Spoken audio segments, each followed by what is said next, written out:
नमस्कार। आज के इतिहास शिक्षण में मैं डॉक्टर जसपाल सिंह खत्री, प्रवक्ता, विद्यालय शिक्षा उत्तराखंड, आपका हार्दिक स्वागत करता हूं। आज हम अध्ययन करेंगे कक्षा 12वीं इतिहास की पाठ्य पुस्तक भारतीय इतिहास के कुछ विषय, और इसमें हम अध्याय 3 बंधुत्व, जाति तथा वर्ग, इसका हम अध्ययन करेंगे। हमारे इस अध्ययन में चर्चा के प्रमुख बिंदु इस प्रकार रहेंगे: जाति आधारित सामाजिक विषमताएं, जाति और सामाजिक गतिशीलता, वर्गों का एकीकरण, अधीनता और संघर्ष। प्रस्तुत अध्ययन में हम जानेंगे कि 600 ईसा पूर्व से लेकर 600 ईस्वी तक के इस लंबे कालखंड में जो भारतीय समाज था वो किस प्रकार से, जो जाति आधारित जो विषमताएं थी वो किस प्रकार से थी, और उनमें जो गतिशीलता आई, जिन जो आर्थिक और राजनीतिक परिवर्तन हुए उनके कारण उन्होंने अपने व्यवसाय बदले, उनके उसके आधार पर उनकी जातियां ही बदल गई, और वर्गों का जो एकीकरण हुआ उसमें संघर्ष भी हुआ, कुछ अधीनता भी हुई। तो इन सब बातों को हम इसमें अध्ययन करेंगे। जाति आधारित सामाजिक विषमताएं। तो जाति जो शब्द है उससे आप लोग परिचित होंगे। यह एक सोपानात्मक सामाजिक वर्गीकरण को दर्शाता है।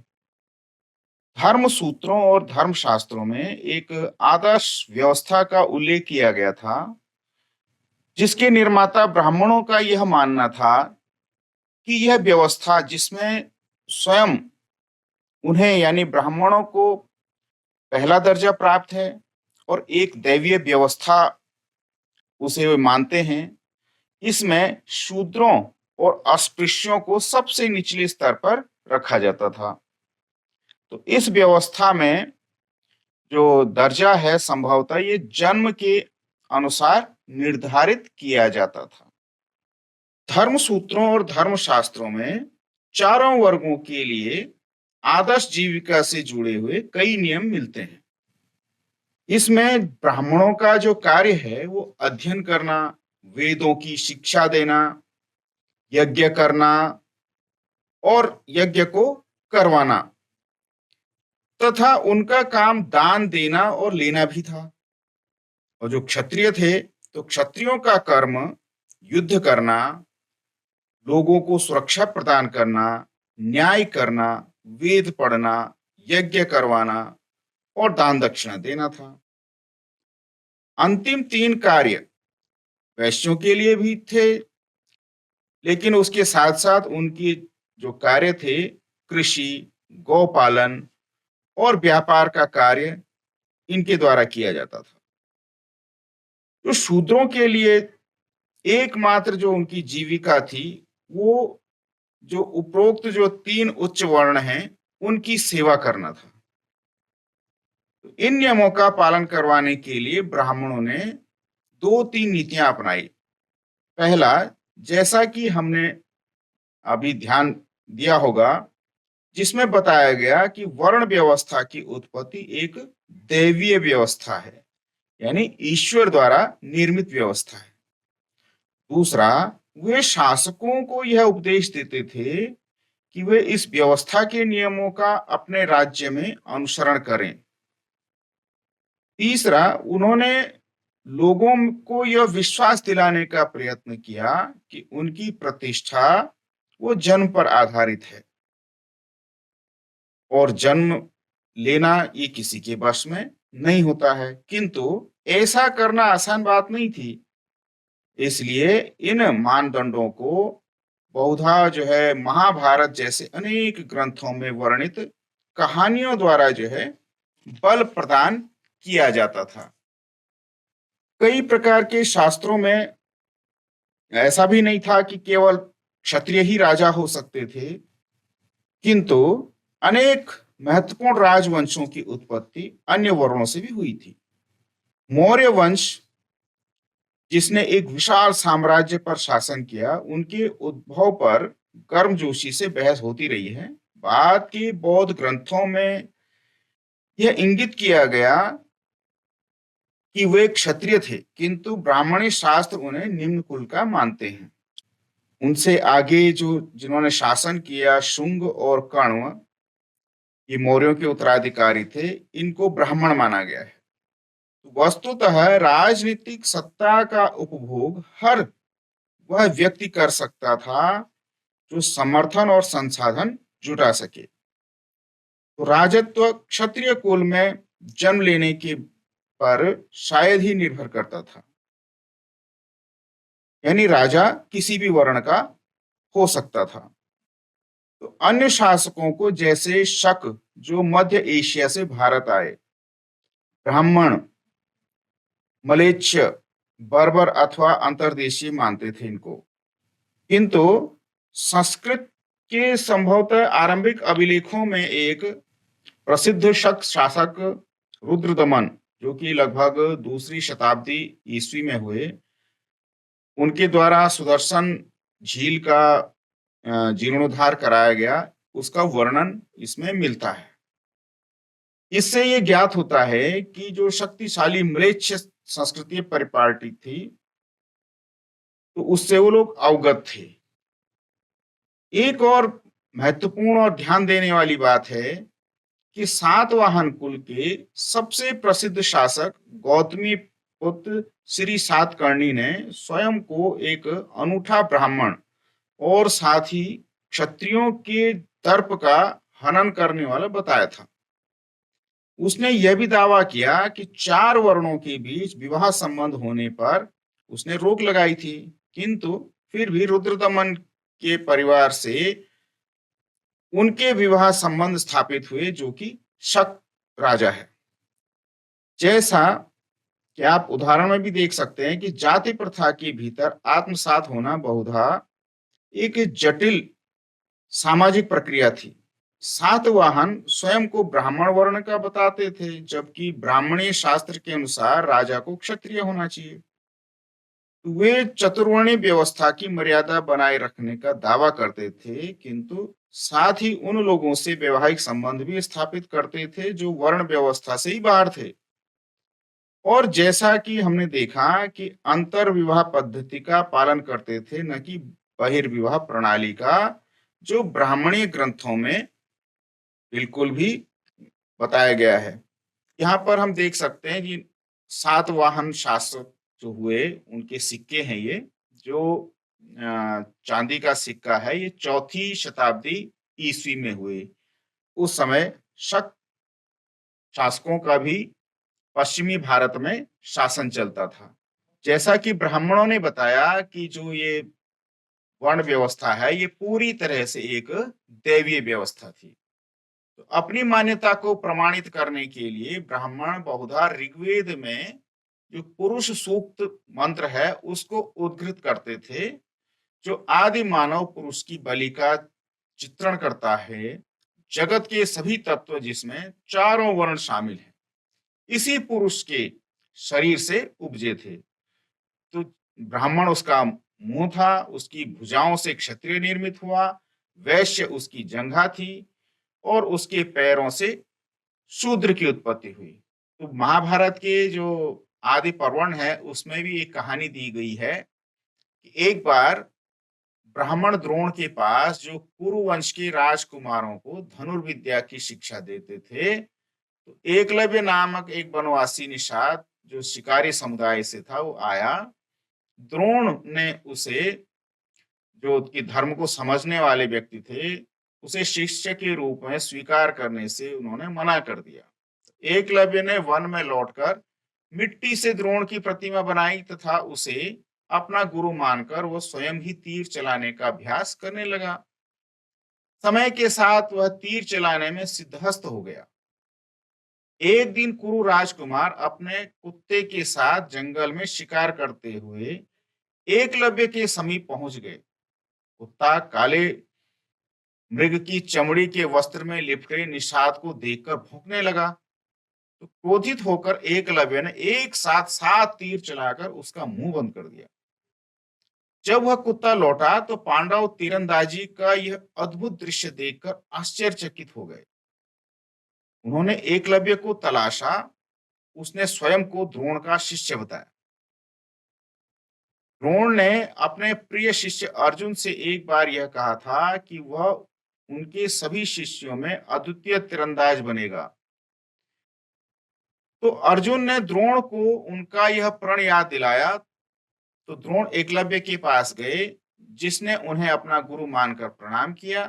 तब द्रोण ने गुरु दक्षिणा के रूप में एकलव्य से उसके दाहिने हाथ का अंगूठा मान लिया। एकलव्य ने फौरन गुरु को अपना अंगूठा काटकर दे दिया। अब एकलव्य तीर चलाने में उतना तेज नहीं रहा। इस तरह द्रोण ने अर्जुन को दिए वचन को निभाया।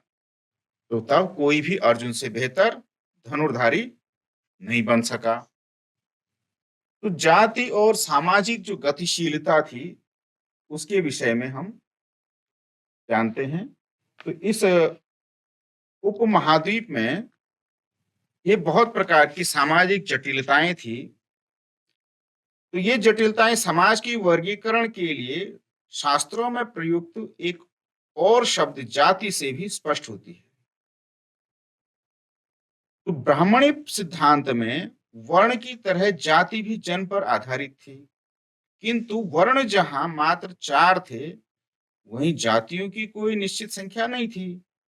वस्तुतः जहां कहीं भी ब्राह्मणी व्यवस्था का एक नए समुदाय से आमना सामना हुआ, उदाहरण के तौर पे जंगल में रहने वाले निषाद या व्यावसायिक वर्ग जैसे स्वर्णकार, जिन्हें 4 वर्णों वाली व्यवस्था में समाहित करना संभव नहीं था, उनका जाति में वर्गीकरण कर दिया गया।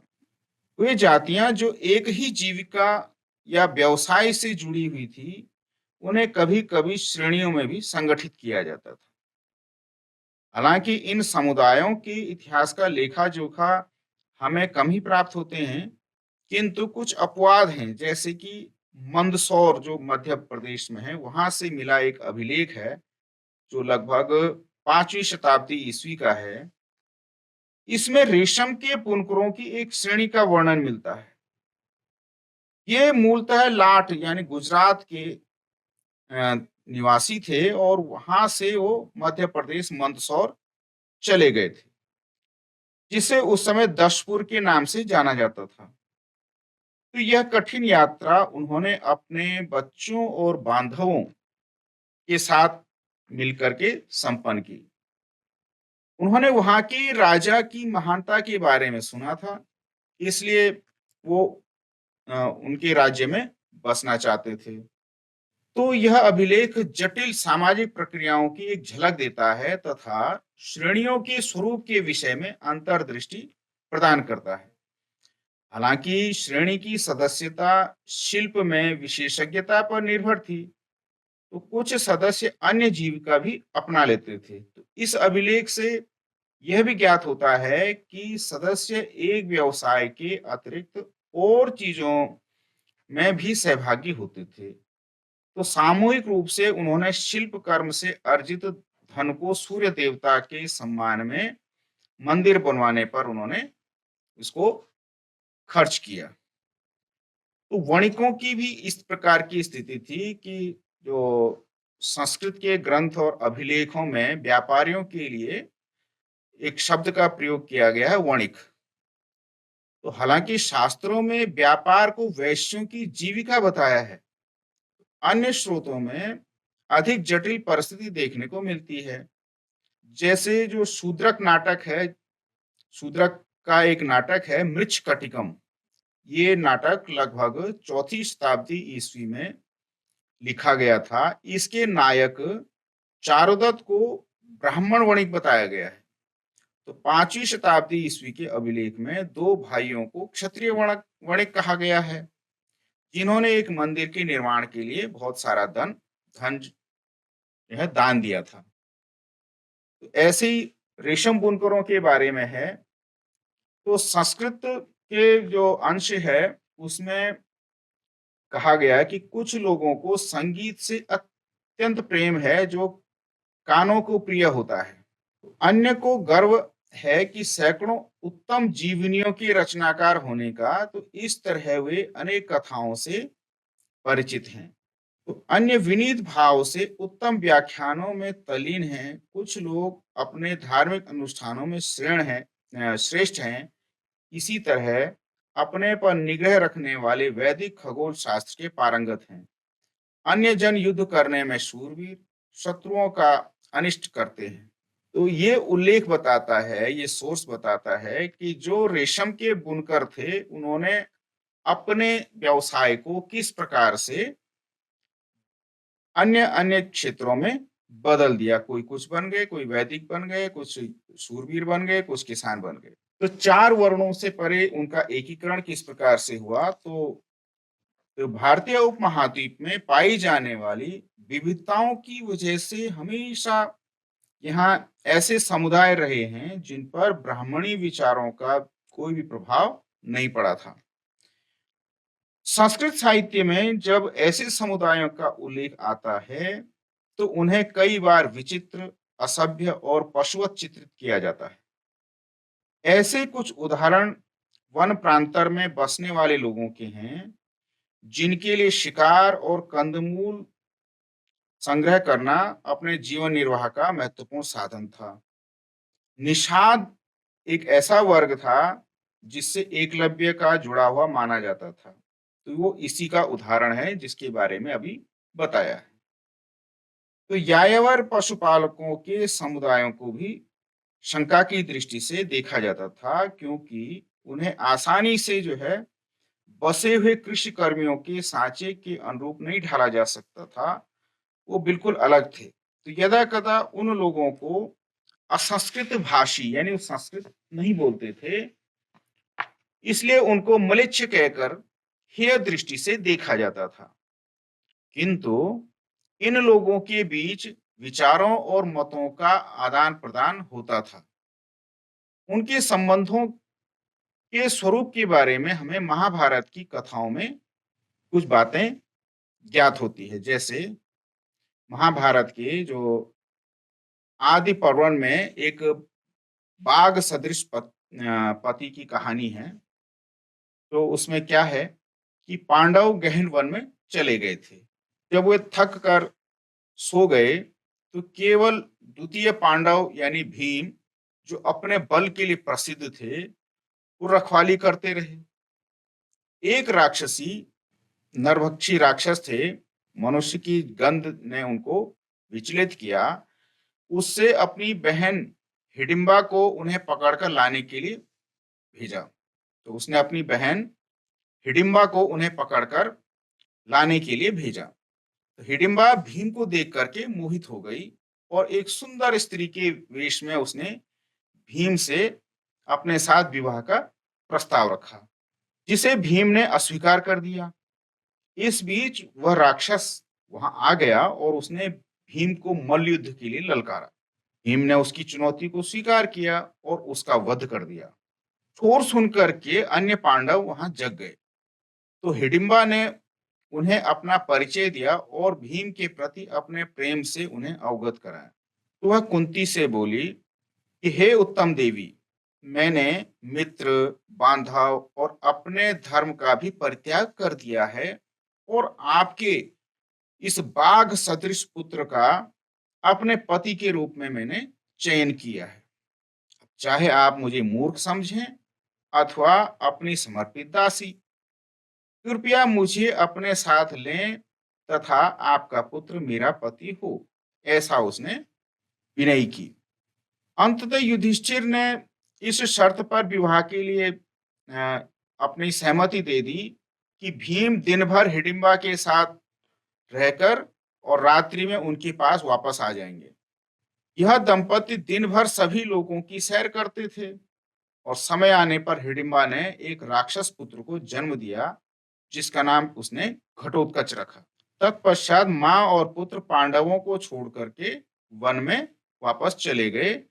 किंतु घटोत्कच ने यह प्रण किया कि जब भी पांडवों को उनकी जरूरत होगी, वह तुरंत उपस्थित हो जाएगा। कुछ इतिहासकारों का यह मत है कि राक्षस उन लोगों को कहा जाता था जिनके आचार व्यवहार उन मानदंडों से भिन्न थे जिनका चित्रण ब्राह्मणीय ग्रंथों में हुआ था। तो ये आदि पर्वन की इस प्रकार की कथा है।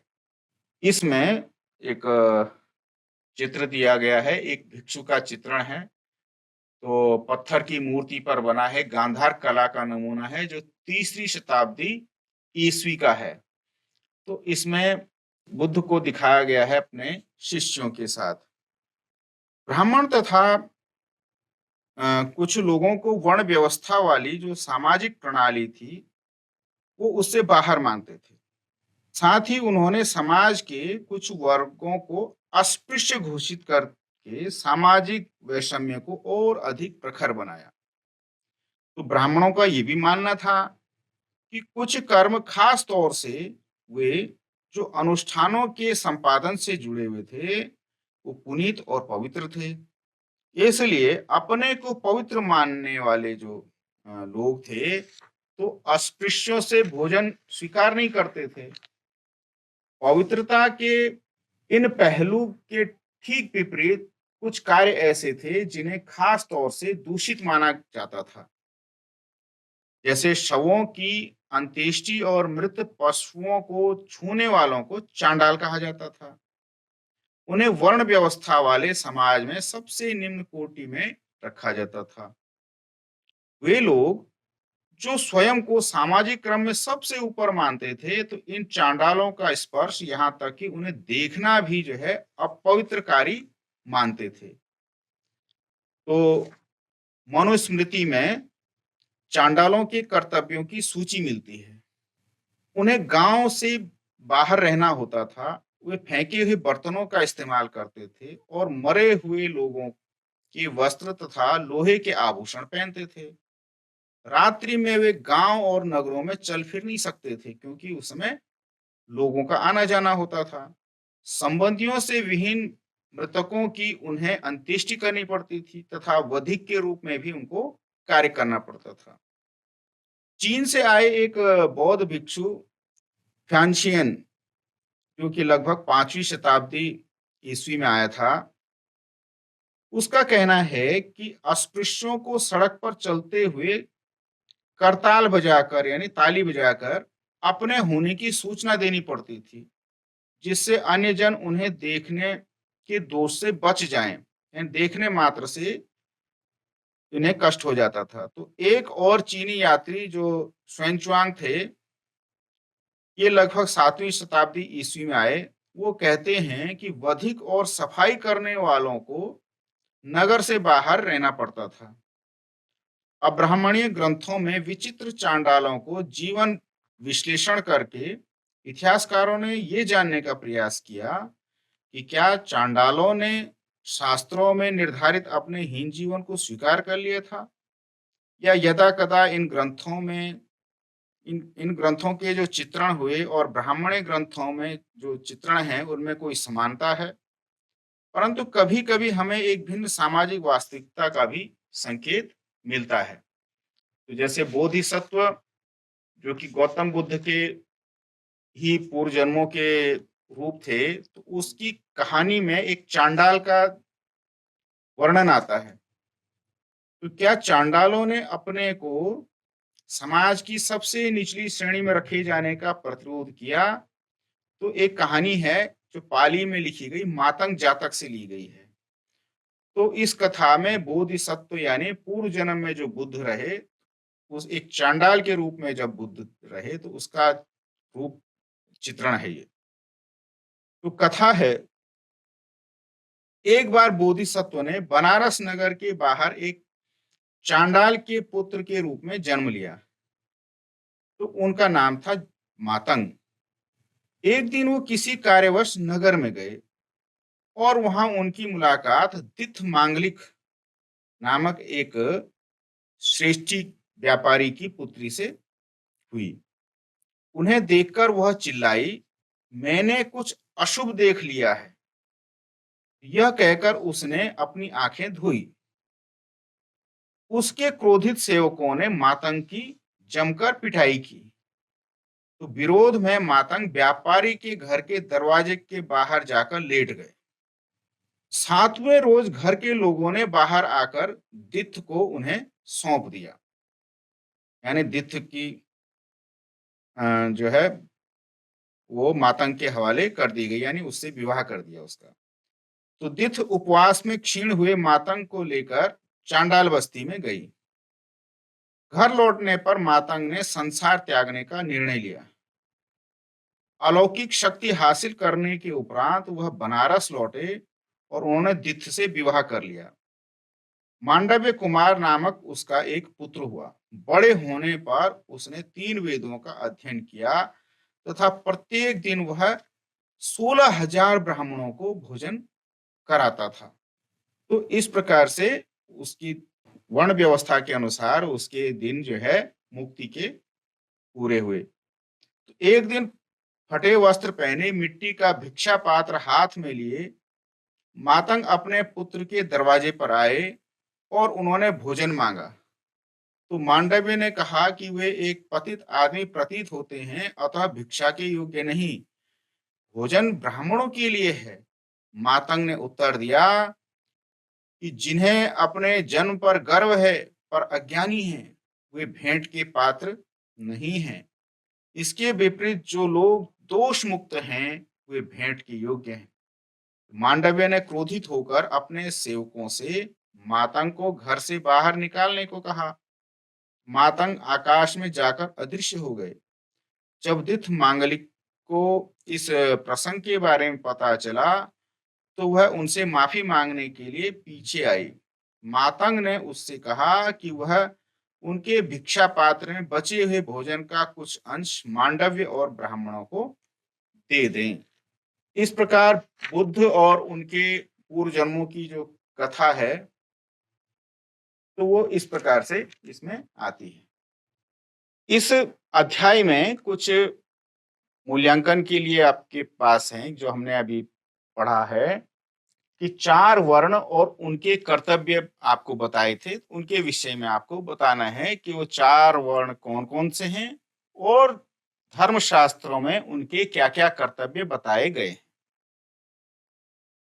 रेशम बुनकरों का व्यवसाय बदल देना क्या संकेत करता है कि जो बताया गया कि गुजरात के लाट देश के निवासी जो रेशम के बुनकर थे, वो पूरी एक श्रेणी थी जो रेशम के वस्त्र बुनते थे।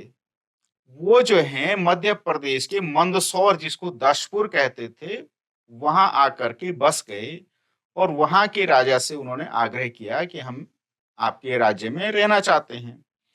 तब उन्होंने वहां पर बहुत सारे, जैसे कृषि का व्यवसाय अब अपना लिया, कोई संगीतकार बन गया, कोई कृषक बन गया, कोई अ, ब्राह्मण बन गए। तो इस प्रकार से उल्लेख इसमें आता है जो कि एक व्यापक सामाजिक गतिशीलता को दर्शाता है कि किस प्रकार से लोग अपने व्यवसाय को बदल सकते थे। चांडाल क्या कार्य करते थे? तो चांडालों के बारे में बताया कि जो मातंग जातक है, उसकी कथा में बताया गया कि बुद्ध जो है अपने पूर्व जन्म में जो बोधिसत्व थे, तो एक बार वो चांडाल के रूप में थे। उनका नाम मातंग था। तो उनको क्या-क्या कार्य करना पड़ता, समाज में उनको देखने भर से लोगों की आंखें जो हैं दूषित हो जाती थी। तो आंखों को भी धोना पड़ता था। वो लोग सड़क पर जो है चल नहीं सकते थे और चलना होता था तो आवाज देनी पड़ती थी, तालियां बजानी पड़ती थी ताकि लोग सतर्क हो जाएं कि कोई चांडाल आ रहा है, ताकि उसको न देख पाए वो।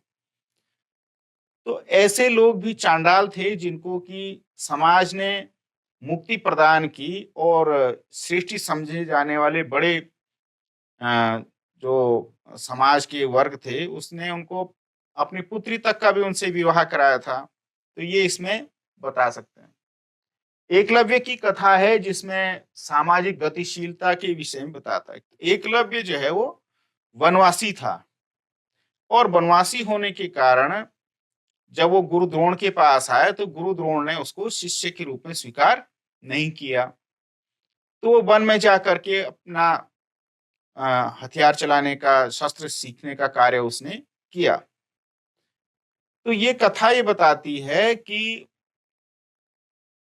वो समाज से कितना दूर था और उसने तब भी उस प्रतिष्ठा को प्राप्त करने की कोशिश की जिसको वो चाहता था। तो इस प्रकार से हमने जो इस अध्याय है इसमें जाति आधारित जो सामाजिक विषमताएं थी उनको हमने इसमें जाना और जाति और सामाजिक गतिशीलता को भी हमने जाना कि किस प्रकार से अपने पुरुषार्थ से, अपनी योग्यता से और समाज की संवेदनशीलता के कारण लोगों को अपनी जो समाज में निम्न स्थिति थी, उसको ऊंचा उठाने में मदद मिली। जैसे मातंग जातक का भी इसमें प्रश्न आया और जो हिडिंबा का की कथा है, वो भी हमको ये बताती है कि एकलव्य के साथ जो है बहुत बुरा हुआ, किंतु हिडिंबा के साथ जो है उन्होंने कुछ शर्तों के साथ उसको स्वीकार किया। लेकिन जो बोधिसत्व है मातंग, उसको चांडाल होते में भी समाज में प्रतिष्ठा मिली। तो ये समाज की सोच में निरंतर जो गतिशीलता है, उसका एक द्योतक है कि समाज एक जड़वत इकाई नहीं है, बल्कि उसमें समय के साथ-साथ परिवर्तन भी आते रहते हैं, समय और परिस्थितियों के साथ में। तो ये वर्गों का एकीकरण इस प्रकार से हुआ, उनमें आपस में संघर्ष थे, तो उसके विषय में भी हमने आपको बताया। कुछ गृह कार्य हैं आपके लिए, तो गृह कार्य है कि आपने देखे हुए किसी ग्रामीण क्षेत्र में निवास कर रही अलग-अलग जातियां हैं, उनके अपने क्या-क्या व्यवसाय हैं, तो उनका पता आपने लगाना है कि अमुक जाति है और वो इस व्यवसाय को करती है। जैसे कोई अगर लोहे का कार्य करने वाले हैं, तो लोहार जाति के लोग हैं और लोहे के बर्तन बनाने का, औजार बनाने का व्यवसाय करते हैं। इस तरह से आपने सूचियां बनानी है। इसी प्रकार से अपने पड़ोस के किसी नए कारोबारी से मिले जिसने कोई नया धंधा शुरू किया है, नया कारोबार शुरू किया है, तो उससे मिलना है, उसके पुराने व्यवसाय को पूछना है कि वो कौन-सा व्यवसाय पहले करते थे और यह भी पता करना है कि उन्होंने अपना पूर्व व्यवसाय क्यों छोड़ा। तो इससे हमें ये बात पता चलती है जिस तरह से समाज के आधुनिक समय में ऐसा हो रहा है, तो रेशम बुनकरों ने भी अपना व्यवसाय छोड़ा और नए व्यवसायों को उन्होंने अपनाया। तो इस समाज की गतिशीलता को दिखाता है। तो इस अध्याय में आज इतना ही। आप सभी का बहुत-बहुत धन्यवाद।